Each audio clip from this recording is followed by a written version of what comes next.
حق اور باطل حق اور باطل کی آمیزش ازل سے ہے اور اب تک رہے گی۔ حق اور باطل کی تلواریں آپس میں بارہا ٹکرائیں اور ٹکراتی رہیں گی۔ ہمیشہ حق غالب آیا۔ حق کے متوالے، حق کا نام لینے والے سرے بازار سر کٹوا گئے، جانوں قربان کر گئے، لیکن حق کو آنچ نہ دی۔ ہمیشہ حق کو غالب رکھنے کے لیے اپنا تن من دھن قربان کیا۔ اسی طرح اسلام کی تاریخ کا ورق الٹ کر پلٹیں پھر پڑھیں تو اسلام کا نام لینے والوں پہ جو مصیبتوں کے پہاڑ گرے وہ شاید کسی اور پر نہ گرے۔ وہ جب سے یہ کائنات بنی ہے تب سے یہ سلسلہ جاری ہے اور جاری رہے گا۔ وہ اگر موسیٰ ہو، فرعون ہو، ابراہیم ہو، نمرود ہو، شداد ہو، یا جنگ بدر ہو، خندق ہو، احد ہو، کربلا کا میدان ہو، یا پھر 14 اگست ہو، یا پھر اس طرح یہ چلتا رہے گا سلسلہ، کیونکہ ان کو جب بھی تکلیفیں اور پریشانیاں آتی ہیں صرف اور صرف کلمے کی وجہ سے آتی ہے۔ کلمہ گو کے اوپر اس طرح کی تکلیفیں پریشانیاں آتی ہیں۔ آج ہم بات کریں گے جنگ بدر کے بارے میں۔ جنگ بدر کا بھی کچھ پیش منظر اسی طرح کا تھا۔ حسد بغض جب 2 ہجری میں اسلام کا پرچم لہرانے لگا مدینہ کی سرزمین پر اور عرب کی سرزمین پر، اور دور دراز اسلام پھیلنے لگا، تو یہ بات کفار کو ناگوار گزری۔ کفار کو اس سے بڑی تکلیف ہوئی، جیسے انہوں نے طرح طرح کے منصوبے بنائے کہ ہم ان کو یہیں پہ ختم کریں، ان کا مقابلہ کریں۔ اسی وجہ سے انہوں نے خود سرکار کل عالم صلی اللہ علیہ وآلہ وسلم کو مکے سے، جہاں آپ پیدا ہوئے، جہاں پہ آپ بچپن گزرا، جوانی گزری، وہاں سے آپ کو نکلنے پہ مجبور کر دیا۔ اللہ کی زمین وسیع و عریض ہے۔ جب کسی بندے کا جس جگہ پہ جینا تنگ کر دیا جاتا ہے تو بندہ ہجرت پہ مجبور ہو جاتا ہے، اور یہ بندے بیچارے کی زندگی میں بہت ہی امتحان دہ دن ہوتا ہے، بہت مشکل ترین دن ہوتا ہے۔ جیسے ہی سرکار کل عالم صلی اللہ علیہ وسلم مکے سے مدینہ ہجرت کر کے آئے اور مدینہ میں 2 ہجری کو اسلام جیسے بڑھنے لگا، تو یہ بات کفار کو ناگوار گزری، تو انہوں نے منصوبے بنانا شروع کر دیے۔ تو ان کے جو بڑے بڑے کفار مکہ تھے، جو قریش کے بڑے بڑے سردار تھے، ابو جہل تھا، ابو سفیان تھا، عتبہ تھا، شیبہ تھا، ولید تھے، اکرمہ تھا، ان کے جتنے بھی لوگ تھے وہ سارے سازشیں کر رہے تھے کہ ہم کسی طریقے سے اسلام کا جو پرچم ہے، جو اسلام کا چراغ ہے، اس کو ہمیشہ کے لیے بجھائیں۔ لیکن جب حق آتا ہے باطل مٹ جاتا ہے۔ باطل آیا ہی مٹنے کے لیے ہے۔ حق کو نہ تو حق کو زوال ہے، نہ حق کبھی مٹے گا انشاءاللہ تعالی۔ تو 2 ہجری کے بعد کفار مکہ نے یہ سازش سوچی کہ مسلمان تیزی سے بڑھ رہے ہیں، تو انہوں نے کہا کہ ہم ایک جنگ کا اعلان کرتے ہیں، ایک جنگ لڑتے ہیں، اس کے لیے مال و اسباب اکٹھا کرتے ہیں۔ تو اس مال و اسباب اکٹھا کرنے کے لیے انہوں نے ایک قافلہ بھیجا، تجارتی قافلہ، مال جمع کرنے کے لیے ابو سفیان کی سربراہی میں 25، 27 یا 30 لوگوں کا، کہ جو شام گیا، مکہ سے شام گیا اور شام تجارت کرنے کے بعد مال اکٹھا کر کے آنا تھا۔ وہ تجارت تھی جس میں سارے کفار مکہ کا حصہ شامل تھا، پیسہ شامل تھا، مال و جان شامل تھی۔ جب اہل مدینہ کو، حق کے متوالوں کو، حق کے نام لیواؤں کو، سرکار کل عالم وسلم کو معلوم ہوا کہ وہ ابو سفیان کا قافلہ شام جا رہا ہے، تو آپ نے ان کو روکنے کی کوشش کی، اور روکنے کی کوشش کے باوجود لیکن پتہ لگا کہ وہ جو قافلہ ہے وہ آگے نکل چکا ہے، آگے سرحد پار کر گئے ہیں، شام کی طرف چلے گئے ہیں۔ تو اس کے بعد چند مہینوں کے بعد، چند عرصے کے بعد پھر خبر آئی کہ وہ قافلہ واپس آ رہا ہے۔ تو سرکار کل عالم صلی اللہ علیہ وآلہ وسلم اس قافلے کو روکنے کے لیے، ان سے ابھی تک لڑائی کا ذہن نہیں تھا کہ ہم اس قافلے کو روکیں گے، اور ان سے مال شال ہے یا کوئی بات کریں گے، جو بھی ہوگا طریقہ کار، ہم ان کو روکیں گے۔ تو ادھر سے سرکار اگر روکنے کا یہاں پہ لڑائی کا معاملہ ہوتا تو پھر تیار ہو کے جاتے، کیونکہ جب یہ وہاں پہ جاتے ہیں بدر کے میدان میں، ان کے پاس 3 یا 5 گھوڑے ہوتے ہیں، 70 اونٹ ہوتے ہیں، تلواریں تھوڑی ہیں، بندے تھوڑے 313 ہیں۔ تو یہ جب وہاں پہ چلے تو جب بدر کے مکان پہ، عریشہ کے مقام پہ پہنچے تو وہاں پہ پتہ چلا کہ جو ابو سفیان ہے وہ راستہ چینج کر کے مکہ پہنچ چکا ہے۔ اور ادھر سے جب راستہ چینج کرنے سے پہلے ابو سفیان کو بھی علم ہو گیا تھا کہ اہل مدینہ میرا راستہ روکیں گے، ڈر خوف تو تھا کہ ان کی تعداد بڑھتی جا رہی ہے۔ تو اس نے ایک پیغام بھیجا تھا شام سے آتے ہوئے کہ ابو جہل کو اور کفار مکہ کو پیغام دو کہ محمد صلی اللہ علیہ وآلہ وسلم ہم سے جنگ کرنا چاہتے ہیں، ہمارا مال لوٹنا چاہتے ہیں، ہم سے لڑائی کرنا چاہتے ہیں، تو مہربانی کرو۔ وہ جو قاصد بھیجا تھا مکہ میں ابو سفیان نے، اس نے جا کے وہاں پہ شور شرابہ کیا، لوگوں کو اکٹھا کیا، ایمرجنسی اعلان کیا، لوگوں کو جمع کیا اور لوگوں کو کہا کہ تم آؤ۔ تو جب ان لوگوں نے پوچھا کہ وہ جو محمد صلی اللہ علیہ وسلم کے جو جان نثار ہیں، جو اہل مدینہ، وہ کتنے لوگ ہیں، جب ان کو تعداد معلوم ہو گئی تو انہوں نے کہا بھی ہم 3 گنا 4 گنا زیادہ بندے لے کے جائیں گے۔ تو ادھر سے وہ تیاری شروع ہو گئی، ادھر سے اہل مکہ، کفار مکہ، قریش کے سردار وہ وہاں سے چل پڑے، اور ادھر سے جب ابو سفیان کی حفاظت کے لیے اور مسلمانوں کو لڑنے کے لیے، اور جب ابو سفیان ادھر سے قافلہ چلا، ادھر سے ابو سفیان نے وہ جو راستہ تھا مکہ کا، شام سے مکہ کا، وہ تبدیل کر لیا، چینج کر کے وہ باحفاظت مکہ پہنچ گئے تھے۔ اور ادھر سے دوسرا جو قافلہ آ رہا تھا مکے سے ان کی حفاظت کے لیے، وہ وہاں چل پڑا، وہ یہاں پہ پہنچ گیا۔ اب جب ابو جہل کو لوگوں نے کہا کہ سر بات یہ ہے کہ ابو سفیان تو چلا گیا یہاں سے جان بچا کے، ہماری لڑائی تو ہم تو ان کی حفاظت کے لیے آئے تھے، تو انہوں نے کہا نہ بھائی نہ، اب ہم آگے ہیں، تو اب ہم ان سے جنگ کریں گے، ان کو دکھائیں گے کہ ہم کیا چیز ہے، ہماری کتنی پاور ہے، یہ ہے وہ ہے، تو وہ دکھانا۔ تو اگر آپ مدینے سے جاتے ہیں بدر کے میدان میں، تو سامنے جاتے ہوئے راستے میں درمیان میں 2 کنویں آتے ہیں۔ ایک کنواں ایسا ہے کہ جہاں پہ سرکار کے صحابہ کرام نے وہاں پہ پڑاؤ کیا، سٹے کیا، وہاں پہ رکے اور سانس لینے کے لیے، تو وہاں پہ آپ نے پانی پیا۔ اور آج بھی عمرہ کرنے والے، حج کرنے والے لوگ وہاں سے جا کے پانی پیتے ہیں، جو سفر کر چکے ہیں مدینہ سے بدر جانے کا، تو وہ جانتے ہیں کہ 2 کنویں آتی ہیں۔ ایک کنواں ہے عریشہ کے مقام پہ، وہاں سے انبیاء کرام نے پانی پیا ہے، ایک سے صحابہ کرام نے پانی پیا ہے، حضور پاک نے پانی پیا ہے، اور وہ کنواں جو ہے نا، وہاں سے آپ نے اپنے صحابہ کرام کے ساتھ مشورہ کیا کہ بھائی اب وہ سنا ہے کہ جو لوگ ہیں ان کی جو تعداد ہے وہ بہت زیادہ ہے، ہمارے مقابلے میں ہم 313 ہیں، ہمارے گھوڑے بھی کم ہیں، اونٹ کم ہیں، ہمارے پاس تلواریں نہیں ہیں، لڑائی جھگڑنے کا معاملہ نہیں ہے، تو وہ لوگ زیادہ ہیں، کیا کیا جائے؟ تو صاف ظاہر ہے وہ لوگ جو تھے وہ تو مرنے کے لیے تیار رہتے تھے ہر وقت، وہ تو جان ہتھیلی پہ رکھ کے پھرتے تھے۔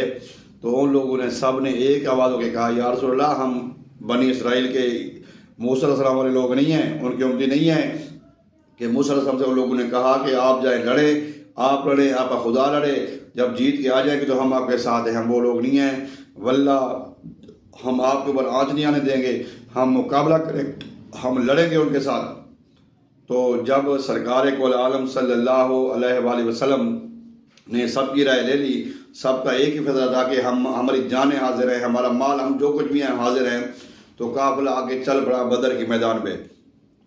سیدنا عثمان غنی رضی اللہ تعالیٰ عنہ اپنی زوجہ محترمہ کی بیماری کی علالت کی وجہ سے آپ جنگ میں شامل نہ ہوئے، بلکہ آپ کو اجازت دی گئی سرکار کو لازم کہ آپ عثمان، آپ کو اس کا مال غنیمت بھی ملے گا، آپ کو ثواب بھی ملے گا، آپ ان کی خدمت کریں۔ تو ادھر پہنچے تو یہ تاریخ کا سب سے بہت بڑا اور مشکل ترین معرکہ تھا، مشکل ترین غزوہ تھا، مشکل ترین جنگ تھی۔ بدر کا کنواں جنہوں نے آپ نے دیکھا ہے، ایک عریش ہے جہاں پہ وہ مسجد ہے، اور عریش کے باہر والی سائڈ پہ وہ ایک کنواں ہے، بدر کا کنواں، اور اس کی دوسری طرف وہ لوگ تھے۔ اب وہ 313 تھے، ادھر صرف یہ 313 تھے، ادھر ہزاروں کی تعداد تھی، ادھر اسرہ بھی زیادہ تھا، اور ادھر ان کے پاس کھانے کے لیے کھجوریں تھیں، اور ستو تھا یا جو تھا یا پانی تھا، ان کے پاس بکرے مرغے پتہ نہیں کیا کیا ان کے کھانے تھے اور کہہ کے لگاتے تھے۔ بالآخر عتبہ جو تھا ہندا کا ابا تھا، عتبہ شیبہ اور ولید ان کا بیٹا تھا جو ہندا کا بھائی تھا، انہوں نے للکارا کہ آؤ ہمارا مقابلہ کرو، اب آگے تو لڑو ہمارے ساتھ۔ تو سرکار ادھر سے مسلمانوں کی طرف سے 3 انصاری صحابی جب جاتے ہیں تو عتبہ نے کہا تم کون ہو؟ تو انہوں نے کہا جی ہم ہیں یہ انصاری ہیں۔ تو اس نے کہا ہمارا مقابلہ ہماری لڑائی آپ سے نہیں ہے، تم واپس جاؤ، ہمارے لیے وہ قریشی بھیجو، قریش کے بڑے جو لوگ ہیں ان کو بھیجو۔ تو پھر سرکار کل عالم صلی اللہ علیہ وسلم نے حضرت امیر حمزہ رضی اللہ تعالیٰ عنہ کو، حضرت علی رضی اللہ والسلام کو اور ابو عبیدہ کو بھیجا کہ جا کے ان کے ساتھ ان کا مقابلہ کرو۔ اتنے میں ایسے ہوا کہ سرکار کل عالم صلی اللہ علیہ وآلہ وسلم سجدے میں گر کے اللہ تعالیٰ کی بارگاہ میں فریاد کرتے ہیں کہ یا اللہ،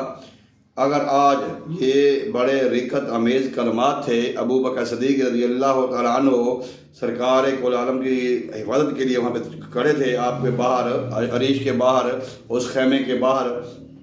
جب سرکار فرما رہے تھے کہ یا اللہ یہ میرے پاس چلو بھر صحابی ہیں، چلو بھر چند صحابہ ہیں 313،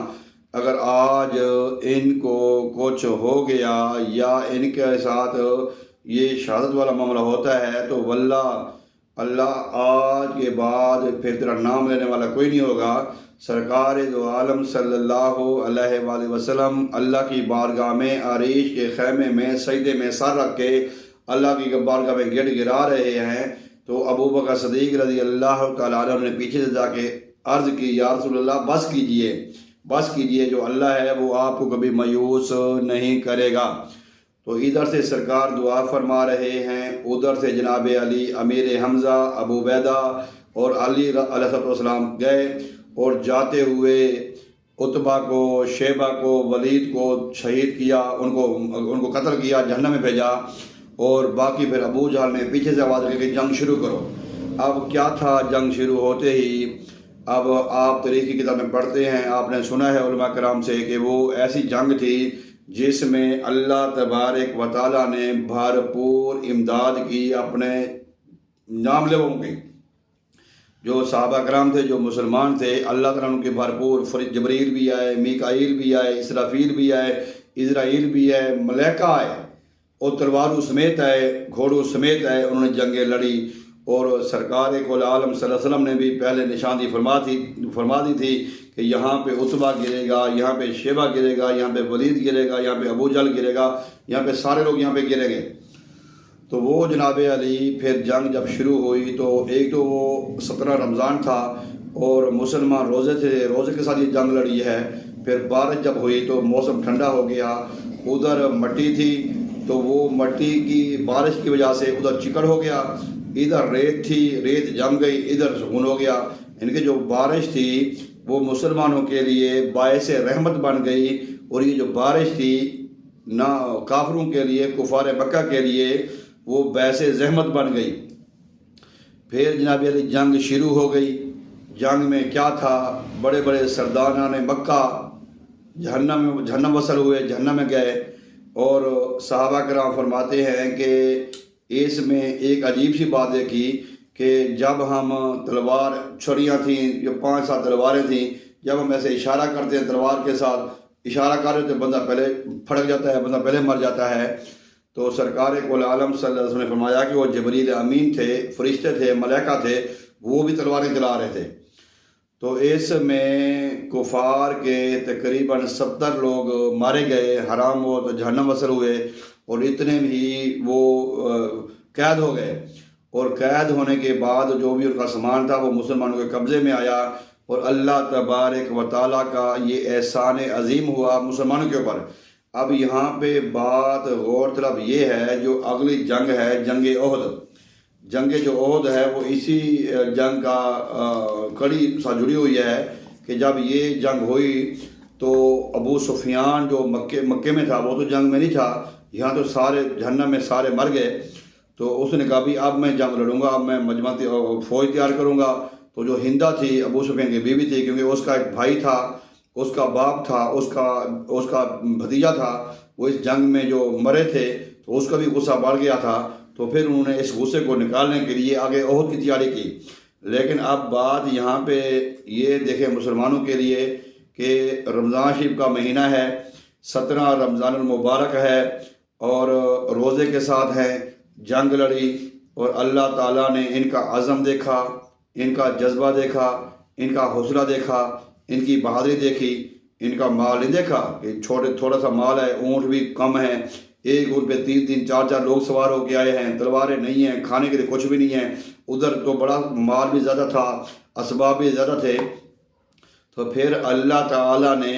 ان کے لیے مدد بھیجی۔ اللہ تعالیٰ قرآن پاک میں فرماتے ہیں، اور جن لوگوں نے کہا ہمارا رب اللہ ہے، پھر اس پہ وہ ڈٹ گئے، پھر اللہ تعالیٰ نے ان کی مدد کے لیے ملائکہ کو بھیجا، فرشتوں کو بھیجا۔ اسلام کی بہت بڑی اور بہت ہی سخت ترین جنگ غزوہ بدر تھی، جس میں اللہ تبارک و تعالیٰ نے اسلام کو اور مسلمانوں کو فتح دی کہ ان کے اپنے ارادے کی وجہ سے، ارادے جن کے پختہ ہوں، نظر جن کی خدا پر ہو، تلاتم خیز موجوں سے گھبرایا نہیں کرتے۔ قرآن پاک میں ارشاد ہے، اللہ تعالیٰ فرماتے ہیں قرآن پاک میں، جس کا مفہوم ہے، ترجمہ کچھ اس طرح ہے کہ جنگ بدر کے دن ایک گروہ ایسا تھا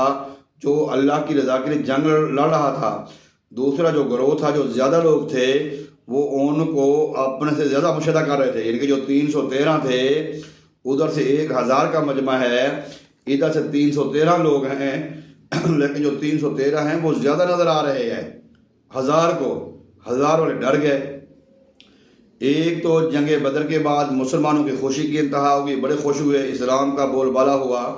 لیکن اس خوشی کے ساتھ ساتھ جب خوشی منا رہے تھے تو ایک غمگین خبر آئی کہ جو عثمان غنی رضی اللہ تعالیٰ عنہ جس وجہ سے رکے تھے، حضرت رقیہ رضی اللہ تعالیٰ عنہا، وہ ہمارے نبی پاک کی صاحبزادی ہیں اور امیر المومنین عثمان غنی رضی اللہ کی زوجہ محترمہ ہیں، ان کا وصال ہو جاتا ہے۔ پھر اس کی جو ہماری جو بدر کی خوشی تھی، ان کی وجہ سے پھر وہ انہوں نے خوشی نہ منائی، وہ پھر خوشی ہماری غمی میں تبدیل ہو گئی۔ بخیر اس سے اسلام کو بہت فائدہ ہوا، اسلام کو ایسا فائدہ ہوا کہ مسلمانوں کے جوش جذبے بڑھے، ابو جہل، عتبہ، شیبہ، ولید، بے شمار لوگ اس میں جو ہے نا مارے گئے، مسلمانوں کے حوصلے بلند ہوئے، جذبے بلند ہوئے۔ تو جیسے اب دوبارہ جنگ کے لیے کوئی پیغام سنتے تو مسلمان کہتے اب تو گال ہی کوئی نہیں، اب تو کوئی مسئلہ ہی کوئی نہیں ہے۔ تو برادران اسلام، وہ معزز تھے زمانے میں مسلمان ہو کر، ہم خار ہوئے تارک قرآن ہو کر،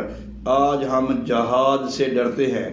آج ہمیں لڑنے سے ڈرتے ہیں، آج ہمیں ڈر خوف آتا ہے۔ اگر ہم بات کریں فلسطین کی، بات کریں غزہ کی، یا بات کریں چچینیا، بوسنیا، ایران، عراق، فلسطین اور یہ کشمیر کے بارے میں بات کریں، تو آج ہر طرف مسلمانوں کا قتل عام ہو رہا ہے۔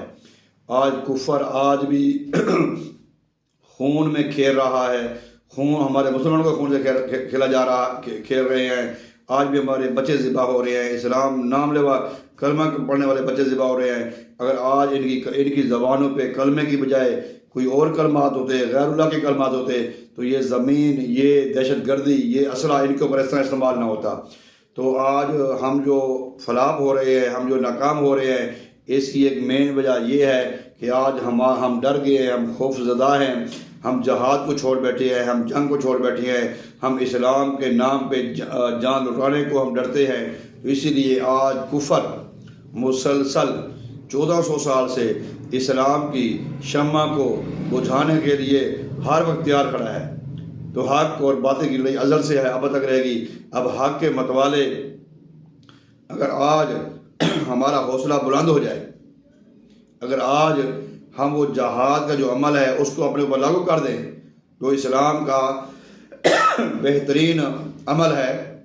جس کا جو ثواب ہے وہ جنت ہے، یا مال غنیمت ہے، غازی کے لیے مال غنیمت ہے، اور اللہ کی طرف سے انعام ہے، اکرام ہے، بخشش ہے، جہاں پہ شہید کے لیے اللہ کے پاس بہت بڑے درجات ہیں۔ جب شہادت کے جو فضائل تھے، جب صحابہ کرام نے سنے تھے، 12 سال کے، 14 سال کے، 20 سال کے، 25 سال کے بچوں نے بھی جان قربان کرنے کے لیے حاضر ہو گئے۔ آج ہمیں خوف آتا ہے، آخر کیوں؟ آج ہم دیکھ رہے ہیں غزہ میں، دیکھ رہے ہیں فلسطین میں، آخر کیوں؟ آج اگر مسلمان چاہتے بھی ہیں کہ ہم فلسطینی کی مدد کریں لیکن نہیں کر پاتے، کیوں؟ اگر ہم چاہتے ہیں کہ ان کے بچوں کو ہم اپنے پاس رہیں، ان کا علاج کریں، ان کو کھانا کھلائیں، ان کی خدمت کریں، لیکن ہم بے باس ہیں، آخر کیوں؟ یہی وجہ ہے کہ آج ہم نے کفر کو سب کچھ سمجھ رکھا ہے، تو اسلام کے نام لیوا ہو کر اللہ پہ ہمارا یقین نہیں ہے، قرآن پہ، جہاد پہ، اور اس پہ ہمارا یقین نہیں ہے، اسی لیے ہم آج در خوار ہو رہے ہیں۔ اور یہ جو اگلی جنگ ہے، جنگ عہد ہے، وہ بھی جنگ عہد کی جو کڑی ہے وہ بدر سے ملتی ہے، کیونکہ وہ انہوں نے کہا بھی ہم یہ بدلہ لیں گے، کیونکہ پیچھے ابو سفیان رہ جاتے ہیں، اکرمہ رہ جاتے ہیں، اور یہ بڑے بڑے لوگ رہ جاتے ہیں، جس میں پھر کیا ہوا، جنگ عہد شروع ہوئی شوال کے مہینے میں، تو اس میں پھر مسلمان جو ہے نا وہ کافی شہید ہوئے، اسلام کو کافی نقصان ہوا۔ پھر آگے معاملات ہیں، یہ اسلام کی تاریخ ہے، مقام اسی کو ملتا ہے، انعام اس کو ملتا ہے، نام اسی کا ہوتا ہے جو اللہ کی بارگاہ میں پیش ہوتا ہے کہ بھئی میں جان و مال کے ساتھ میں حاضر ہوں۔ اس طرح اللہ تعالیٰ قرآن پاک میں فرماتے ہیں، جس کا مفہوم ہے، اللہ تعالیٰ کبھی پیشی معاف فرمائے، کہ اگر جب تمہیں کہا جاتا ہے کہ میری راہ میں نکلو تو تم زمین پہ دھنس جاتے ہو، زمین پہ بیٹھ جاتے ہو، تم بہانے کرتے ہو، طرح طرح کے بہانے کرتے ہو، جی ہم مصروف ہیں، ہمارے کاروبار ہیں، ہماری مجبوریاں ہیں، تم جانتے نہیں اللہ تعالیٰ تمہیں تباہ و برباد فرمائے گا اور تمہاری جگہ دوسری قوم لے آئے گا اور اس سے دین کا کام لے لے گا، تم پھر اس وقت کچھ بھی نہیں کر سکو گے۔ پھر فرمایا کہ تمہارے ماں باپ، بہن بھائی، بیوی بچے اگر کفر کو پسند کریں تو ان سے دوستی چھوڑ دو، ان سے رشتہ چھوڑ دو۔ ہم اس میں رشتے کر رہے ہیں، دوستیاں کر رہے ہیں میرے بھائی۔ تو آئیں آج ایک عزم کے ساتھ 17 رمضان المبارک، ایک عزم کے ساتھ ہم اطلاع کریں کہ وہ گرمی کا موسم ہے اور روزے کے ساتھ جنگ لڑی، موسم بھی ٹھنڈا ہو گیا، حمایت کے لیے فرشتے بھی آ گئے، فتح بھی مل گئی، کامیابی بھی مل گئی۔ چھوٹے بچوں کے اس جذبہ کو ہمارا ادب سے سلام ہو، جنہوں نے حق کے لیے اپنی جانوں کا نذرانہ پیش کیا، لیکن چھوٹے چھوٹے بچوں نے بڑے بڑے گرج، بڑے بڑے مینار گرائے، بڑے بڑے کفر کے تھمب گرائے۔ اللہ تبارک و تعالی ہم سب کو بھی ان کے نقش قدم پہ چلنے کی توفیق عطا فرمائے، اور ہمارے جو بدری صحابہ ہیں اللہ تبارک و تعالی ان کو اس مقام پہ فیض فرمائے جس کا اللہ تعالیٰ نے ان سے وعدہ فرمایا ہے، اور اللہ تبارک و تعالی اس بدری صحابہ کے صدقے اس امت کے حال پہ بھی رحم فرمائے، اور ہمارے پاکستان کو، عالم اسلام کو، مسلمانوں کو سرفرازی عطا فرمائے، سرفروزی عطا فرمائے، اور غیر کے کافروں کے شر سے محفوظ فرمائے، اور ہمیں بھی پکا سچا دین کا داعی، دین کا مبلغ، دین کا حافظ بنائے۔ اسی کے ساتھ اجازت چاہوں گا، اگر آپ ہمارے چینل پر نئے ہیں تو ہمارے چینل کو سبسکرائب بھی کریں، ساتھ بیل آئیکن کو دبا بھی دیں۔ اگر آپ کو ہماری ویڈیو اچھی لگے تو لوگوں تک پہنچائے بھی صحیح، تو انشاءاللہ اگر ہم کوشش کریں گے اسلام کے لیے، دین کے لیے، میری زندگی کا مقصد تیرے دین کی سرفرازی، میں اسی لیے مسلمان، میں اسی لیے نمازی۔